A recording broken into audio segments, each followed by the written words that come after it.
పద్ధతిగా మాట్లాడడం ఇప్పటి వరకు రాలేదు నీకు. కేటీఆర్ ఏదైనా ఆలోచించి మాట్లాడాలని చెప్తున్నాం మేము. కాంగ్రెస్ పార్టీ తెలంగాణ ఇచ్చిన పార్టీ,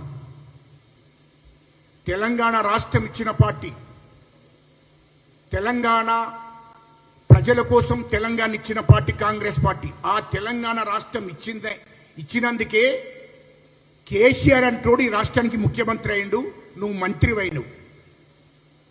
లేకుంటే ఒక తాగుబోతులు పెట్టినటువంటి పార్టీని, ఒక లుచ్చాగాళ్ళు పెట్టినటువంటి పార్టీని దుబాయ్ ఫైరోగులు చేసి కార్మికులను కర్షకులను కూలి చేసుకులను ముంచినటువంటి కేసీఆర్ను ఈ రాష్ట్రానికి 10 జన్మలు ఇచ్చిన ముఖ్యమంత్రి కాకపోతుండే. ఈ లోఫర్గాలను ఈ రాష్ట్ర ప్రజలు నమ్ముదురా? అది నువ్వు గుర్తుపెట్టుకో కేటీఆర్. నువ్వు థర్డ్ క్లాస్ పోయి నువ్వు థర్డ్ క్లాస్ చీప్ లిక్కర్ కానుంచి నీ అయ్య తాగిండు, నీ అయ్యని తెలంగాణ ప్రజలు నమ్ముదురా? చెప్పు. ఇది పచ్చిగా నేను మాట్లాడుతున్నా, ఇది నువ్వు జవాబు చెప్పు. మీకు చరిత్ర ఏది, మీ కుటుంబం ఉంది నాకు చెప్పు. మీ తండ్రి కేసీఆర్ అంటోడు కాంగ్రెస్ పార్టీలో కూడా పనిచేసిండు.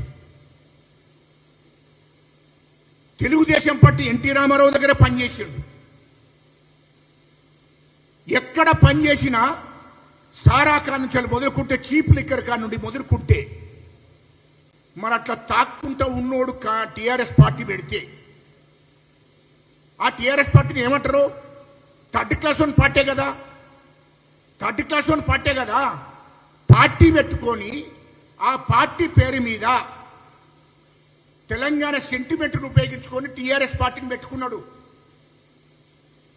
తెలంగాణను అప్పుడు చంద్రబాబు నాయుడు మంత్రి పదవి ఇస్తే ఈ పార్టీ కూడా పెట్టపోవు. మంత్రి పదవి కేసీఆర్కి ఇయ్యనన్నాడు కాబట్టే బయటికి వచ్చి ఏదైతే బాగుంటుందని ఆలోచన చేసి టీఆర్ఎస్ పార్టీని పెట్టుకొని తెలంగాణ సెంటిమెంట్ను ఉపయోగించుకొని ఆ సెంటిమెంట్ మీద టీఆర్ఎస్ పార్టీని పెట్టుకున్నాడు. తెలంగాణ ప్రజల కోసం కాదు, తెలంగాణ కోసం కాదు పార్టీ పెట్టింది. తెలంగాణ సెంటిమెంట్ను ఉపయోగించుకోవడం కోసమే టీఆర్ఎస్ పార్టీని పెట్టుకున్నాడు. ఆ టీఆర్ఎస్ పార్టీని పెట్టుకున్న నాయకుడు కేసీఆర్, చంద్రశేఖరరావు గారుకి ఏ చరిత్ర ఉన్నది? ఏ చరిత్ర ఉంది చెప్పు.